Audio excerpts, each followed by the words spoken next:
Welcome to the RetroCombs MEGA65 User's Guide series. In this video, I continue our journey with Chapter 3, Getting Started.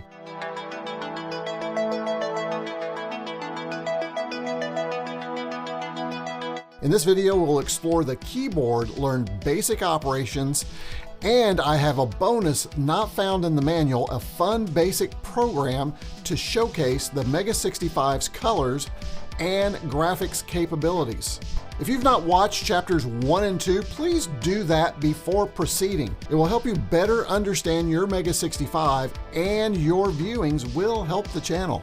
And be sure to leave a comment, like, and subscribe so you don't miss my release of the next chapters in the MEGA65 User's Guide series. Let's begin the chapter and get acquainted with the MEGA65 keyboard, which has a classic Commodore computer feel, but with some really cool extras. By the way, if you want an even deeper dive into this keyboard, check out my Master the MEGA65 with these keyboard shortcuts video. There's even an addendum where you can power up your MEGA65 with additional keyboard shortcuts. But trust me, you're gonna need some time to get through them. Together, these videos are about 90 minutes of amazing MEGA65 tips and tricks made just for you. The MEGA65 includes keys you'll find on modern keyboards, those found on your favorite Commodore computers, and even a few special keys found only on the MEGA65.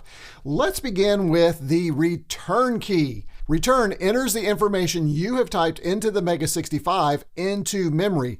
The late great Jim Butterfield characterized the pressing of the return key with the words, "Do it." And after you do it, the MEGA65 will either execute the command, "Do it," store information into memory, or display, unfortunately, an error message. Moving on, we have the shift key. There are two shift keys, one on the left and one on the right.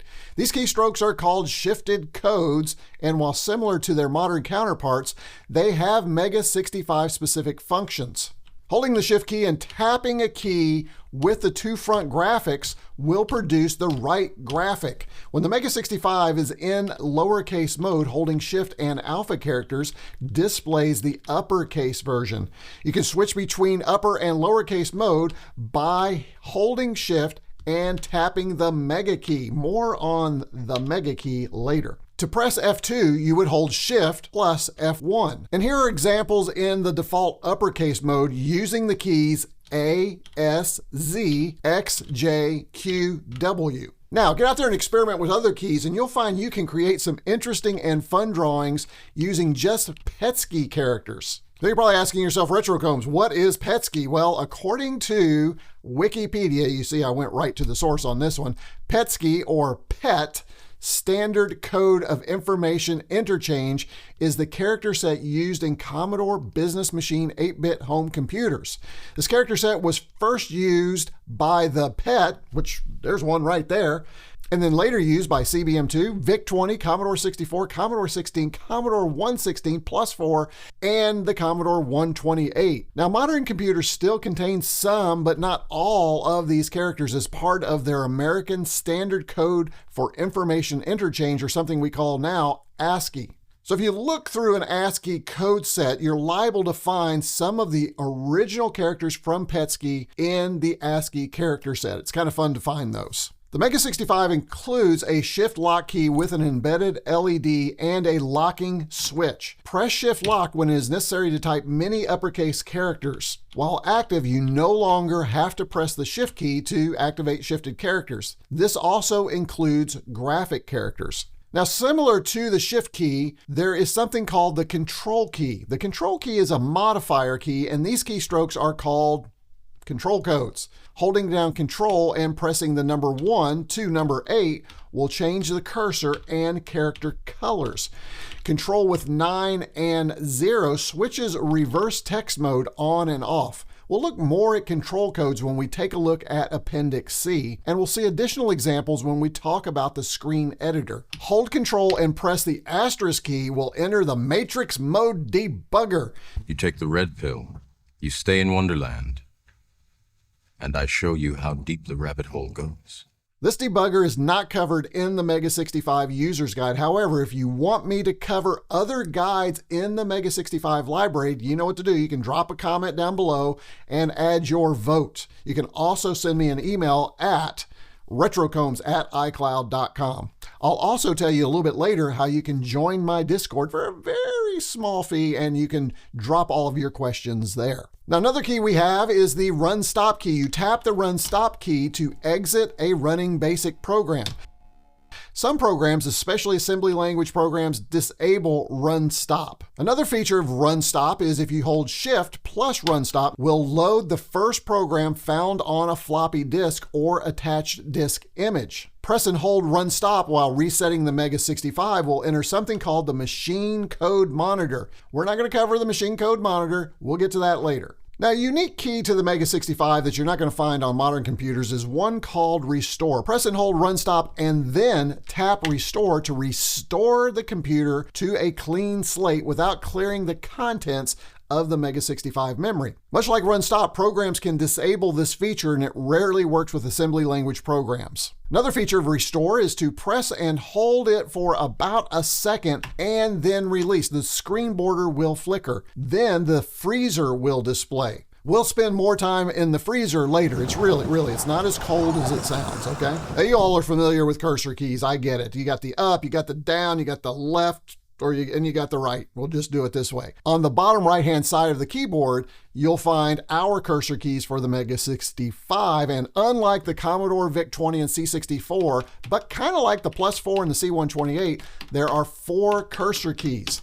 No need to keep tapping the cursor key either to move into multiple spaces. Just simply hold that key down and that cursor will fly across the screen whichever direction you are pressing. If your Commodore computer muscle memory is stuck on the old 2 cursor key configuration, you can use Shift plus down to move the cursor up and Shift plus cursor right to move the cursor left. Now, interestingly, there are a couple of other arrow keys on the MEGA65. One points to the left and one points up, and they're not located with the other cursor keys. And you don't want to confuse these keys with those cursor movements we talked about earlier. To find them, the up arrow is next to Restore, and the left arrow is to the left of the number 1. Use the up arrow to raise a number to a certain power. For instance, the immediate command print to up arrow 3 will display the number 8 to raise to the power of 3. You can use the left arrow next to the Restore as a shortcut to save a program to a disk or image, as shown in this example.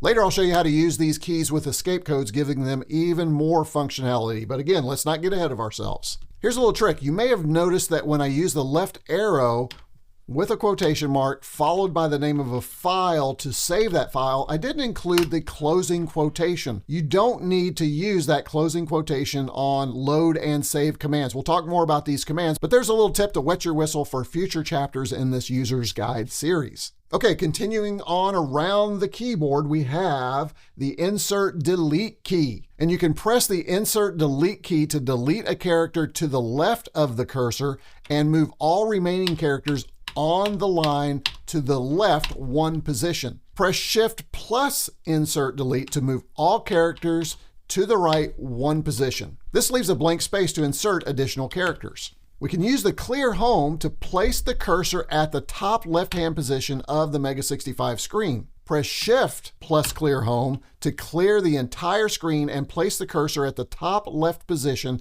on the MEGA65 screen.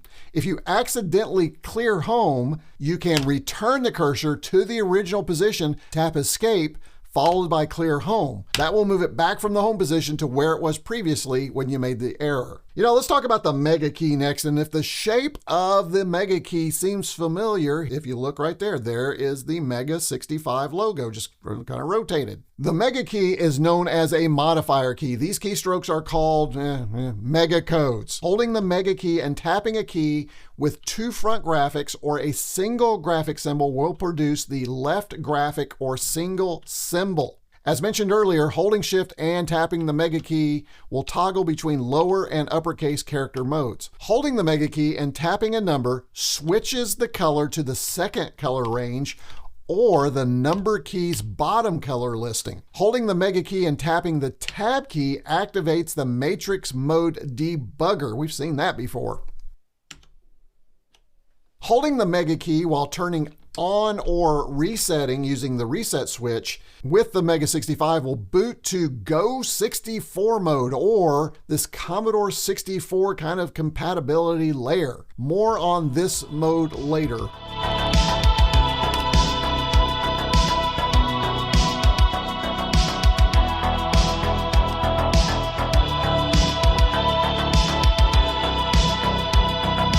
Now the no scroll key is up here next to the function keys and kind of out of the way. You could miss it. But when you press no scroll, what it will do is toggle the listing of a basic program. It'll turn it on or turn it off. Important to note that this key does not work in GO64 mode. I mentioned function keys just a minute ago. Let's go ahead and talk about function keys. Software developers can program the MEGA65 function keys. However, many have native functions that we'll cover later. To use odd number function keys, just simply tap them. For even number keys, you're going to need to hold the shift plus the function key. Only function keys F1 through F8 are available in GO64 mode. At the far right of the top row, you're going to notice a key that says Help. The Help key can serve as function keys F15 and F16. However, it also has a programmer-specific function. If you're programming in BASIC and you run into a syntax error when you run the BASIC program, press the Help key and BASIC65 will display the first line of code with an error. Also on that top row of keys is something called the Alt key. The Alt key is also a modifier key that software developers can use to add functionality to their software. For the MEGA65, you can press and hold the Alt key while booting the MEGA65 to enter the MEGA65 utility menu. With this menu, you can configure the MEGA65, format and prepare an SD card, and perform a keyboard test. We talked about the Shift Lock earlier. Let's talk about Caps Lock. Caps Lock is very similar to Shift Lock, but only works with alpha keys.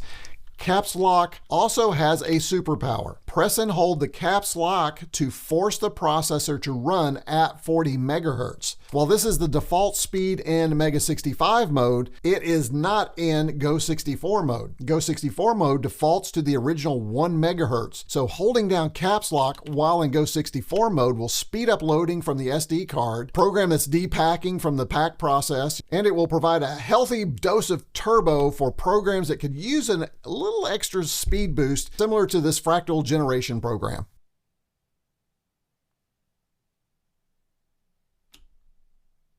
Okay, let's talk about the screen editor. At the end of the last chapter, I teased that the joy of any Commodore computer is the wonder of what's next when you power on the MEGA65 computer and are presented with the blue background and information found on the screen editor. It starts with the color bars at the top left-hand corner of the screen. They are not only attractive, but you can use them to calibrate your colors on your display. The screen editor also displays the MEGA65 title, copyright information for Mega, Commodore, and Microsoft, the basic 65 label followed by the installed ROM version. We'll learn what ROM version means in a later chapter, and the date and time of the internal RTC, or real-time clock, which we talked about in the last chapter. And then, where all the magic happens, the ready prompt with a flashing cursor below. Just take a look at it. It's begging you to type something right at this moment, isn't it? So let's take a look at some basic, not basic as in basic programming, but basic screen editor functions. Type keys on the keyboard and they will be displayed on the screen. That's pretty simple, right? Let's draw a white bar across the screen though. Press Ctrl+9, that'll turn on reverse. By the way, you can also tap Ctrl+R. This also activates reverse. And with reverse text mode, now press and hold the space bar and a white bar will be drawn across the screen. If you want a different color, press and hold Control followed by a number key that includes the number on the front of the color you wish to draw. To make a black bar, press and hold Control followed by the 1 key. When you press space, the MEGA65 will display a black bar. Now experiment using other number keys to create a display of colorful bars. When you are done, press and hold Ctrl+0 to disable reverse mode. As mentioned earlier, there's another 8 colors available when you press and hold the Mega key instead of the Control key. You will find them at the bottom front of the number keys. The MEGA65 has an additional 16 colors you can access if you press and hold Control followed by A. You can experiment with these colors now, but we'll spend much more time with these colors when we cover Appendix C. And if you want to see all the colors on the screen at the same time, you can go to the file host at files.mega65.org and download my MEGA65 Colors Basic program I mentioned earlier. Now those bars you typed earlier, while they're very pretty and colorful, will cause an error code if you hit the Do It key or return key. But if you type Shift and return, the MEGA65 will not parse the line as code and move the cursor to the beginning of the next line. Now you can use this technique to draw on the screen, and it's a whole lot of fun and a great way to explore all the fun PETSCII characters on your keyboard as well as all the colors. Now let's chat about 2 screen editor functions that confuse new Commodore users, quote and insert modes. These modes are features of Basic 65 and will be used while programming. Let's look at a line of basic programming. Now, I'm not going to discuss the details of this basic code yet. However, you can probably determine what this line of code will do when you run the program. You enter quote mode when you type the first quotation mark of the line of code. Let's try an example of quote mode without creating a line of basic code. Hit the return key to move to a new line. On the new line, type the quotation key. It's the Shift and 2. Now tap the clear home key. You probably expected the cursor to move to the top left-hand corner of the screen. Instead, Basic 65 displays a character after the quotation symbol. Turn off quote mode by ending the line with another character. Here's a tip. If you include this quoted text behind a line number and the print command, Basic 65 will see that symbol and press home key or clear screen and move the cursor to the top left-hand corner of the screen. By default, typing on the MEGA65 overwrites characters and spaces as you type, but what if you want to insert characters? You want to move a couple characters out and insert characters between others. That's where insert mode comes in. Press and hold Shift followed by the insert delete key will provide a space or spaces for new characters and shift existing characters to the right. When you do this, quote mode is also in effect. And here's a tip. When you're in quote mode, but you don't really want to be in quote mode, you can use an escape code, escape+0, to exit out of quote mode and allow you to resume regular typing. Let's take a look at a few quality of life improvements we use with escape sequences. As mentioned earlier, escape sequences differ from the other functions because you don't hold down the escape key, but you tap the escape key and then tap the next key. Here's a handy example. Let's toggle 40/80 column mode using escape and X. We can switch to 40 column mode with escape+4. Switch to 80 column mode with, I bet you can guess it, escape+8. All right, moving on from a few quality of life escape mode features, let's move into and discuss editor functionality. The MEGA65 editor has several ways to move the cursor around the screen. We talked about Control Home, but if you press it, Control Home sends the cursor to the home position or the top left corner of the screen. Control+W moves the cursor to the next word or printable character in a line. It's also known as the word advance function. Control+I moves to the next tab location 8 positions to the right, known as the forward tab function. Now, tab is the same as Control+I. Unlike modern computers, Shift+Tab or Shift+Control+I does not execute a backward tab function, but you can use Control+Z instead to move back a tab spot. Now, if you need different tab spots in the screen editor, you can set those using Control+X. Let's try an example. Move the cursor to a new line with Shift+Return. Tap the spacebar 4 times. Press Control+X. Tap the Tab key 2 times. Tap the space 4 times. Press Control+X. You have added 2 new tab stops to the default tab stops. You can remove these new tab or default tab stops by positioning the cursor where the tabs are located, or tab stops are located, and use Ctrl+X. So now you know how to change tab stops in the screen editor. There's also really an interesting feature called a window. A window on the MEGA65 is similar to what you were thinking of, but doesn't include a window frame or controls found on modern operating systems, and you don't move it around with a mouse. Let me explain with this escape sequence example. Reset the MEGA65, move the cursor to the top of the B of Basic65 on the MEGA65 start screen. Tap Escape and then tap T. Use the cursor keys and move down 10 rows and to the right 15 columns.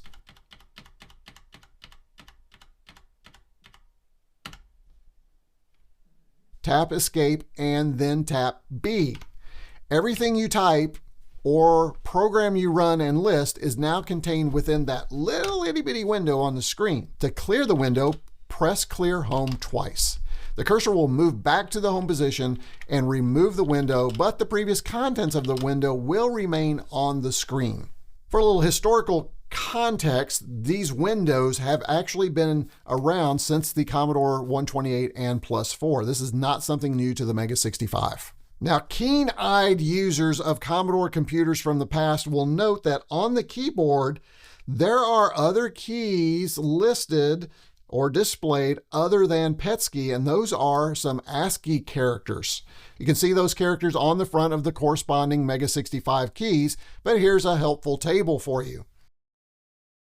To use ASCII characters, you have to be in lowercase mode and enter the font command followed by one of the following flags. Let's take a look at those flags. Flag A is a sans serif PETSCII font with several lowercase characters replaced with the ASCII characters shown in the table earlier. The default is in uppercase mode. That's going to be important as we talk about other flags. Flag B is the serif PETSCII font with several lowercase characters replaced with the ASCII characters shown in the table. The default is, again, uppercase.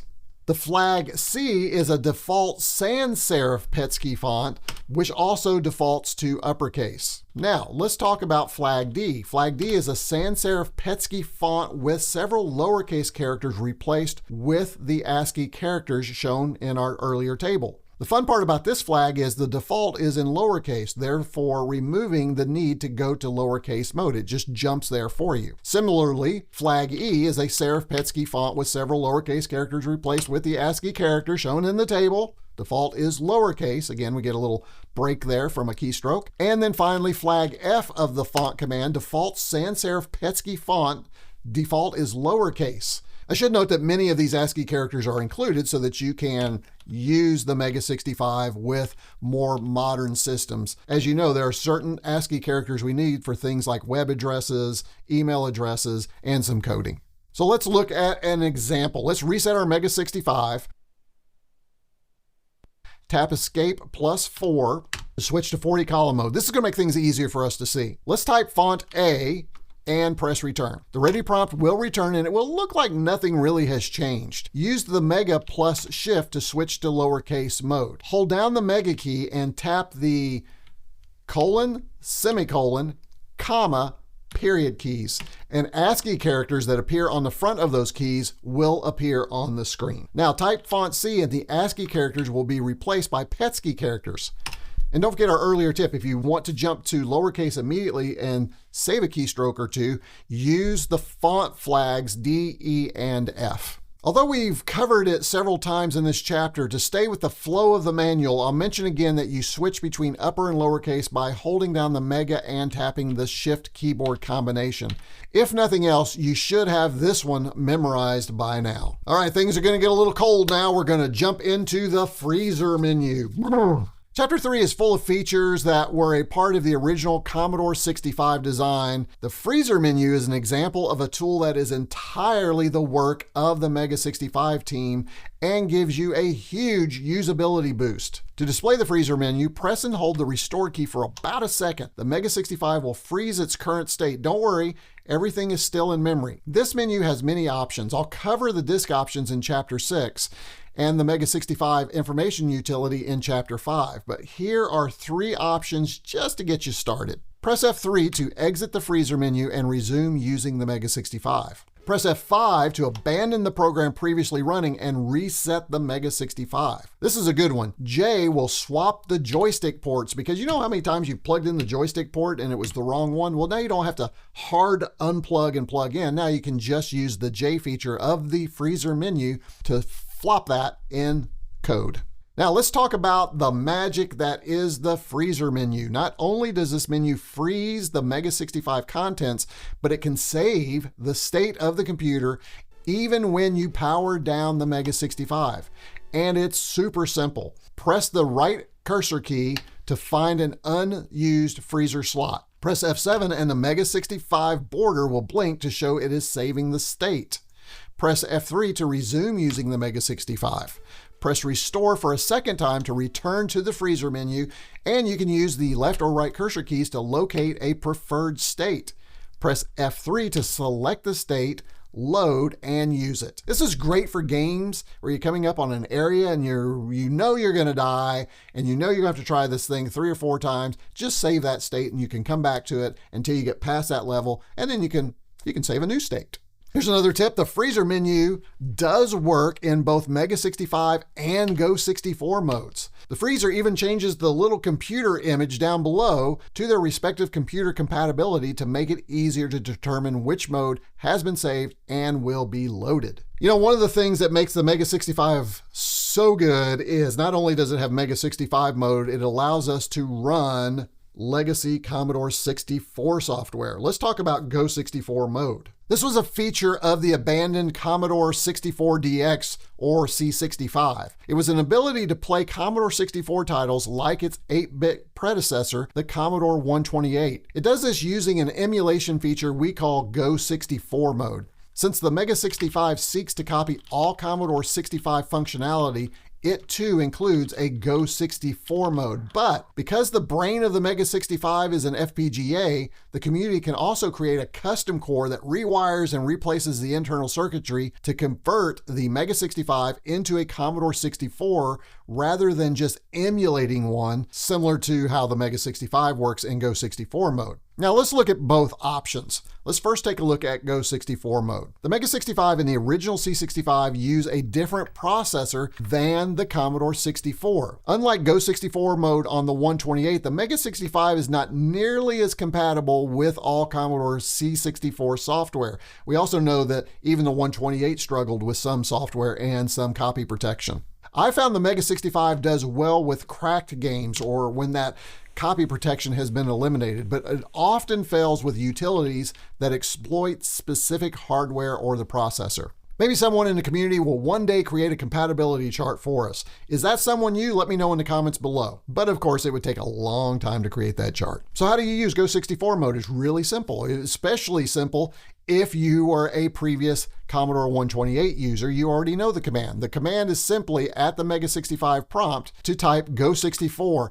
Also note that Go space 64 will work. When prompted, type Y followed by return. The MEGA65 will switch to the familiar Commodore 64 boot screen color, but notice that it has a custom start screen title. It says MEGA65 GO64 Basic V2. So that's one way you can boot into GO64 mode. Another way is to hold the Mega key and power on or reset the computer. And then finally, there's one more way. If you plug in a Commodore 64 cartridge, turn on the MEGA65, it will boot directly to GO64 mode and load the cartridge. That is, if it is compatible. As a reminder, in GO64 mode, the freezer menu is still available. This means you can use it to mount a .d81 disk image. .d81 files are currently the only image files compatible with the freezer menu. But you can plug in a real 1541 drive to access real floppy disks. Alternatively, you can plug in an SD to IEC or even a Pi 1541 to read .d64 images. Now, if you're looking for the best compatibility, there is something called the C64 for MEGA65 FPGA Core. To get this increased compatibility and the ability to read .D64 disk images, you want to install the C64 for MEGA65 Core. We'll learn how to download and install cores in Chapter 5. This core is a complete replacement for the MEGA65 hardware and features. The menu they include will allow you to make hardware modifications and to access the .D64 images. I found this core to be highly compatible and a wonderful addition to the MEGA65. And before you ask, yes, there are cores for other computers, but that's for another chapter. All right, that completes Chapter 3. Hey, are you following along? If not, hit like, subscribe, and alert so you don't miss the next chapter. And if you found value in this video, hit that thanks button. That'll let me know that you really appreciate the work that I'm putting into this thing, because it has taken some hours, folks. Want to ask a question, make suggestions, and get additional insights? Visit my Buy Me a Coffee page so you can learn how to join my Discord. I've created a separate channel for this series so the conversation can continue and you can ask questions of me directly. But the only way you have access is to support the channel. You can get access to the Discord by joining at the Commodore VIC-20 level for a mere $2 a month, and you get the monthly newsletter with that. Of course, I have other Commodore-inspired levels with additional perks, but check out that MEGA65 level if you want the ultimate Retro Combs experience. See you next time, and be sure to check out Chapters 1 and Chapters 2 if you missed them. Retro Combs out.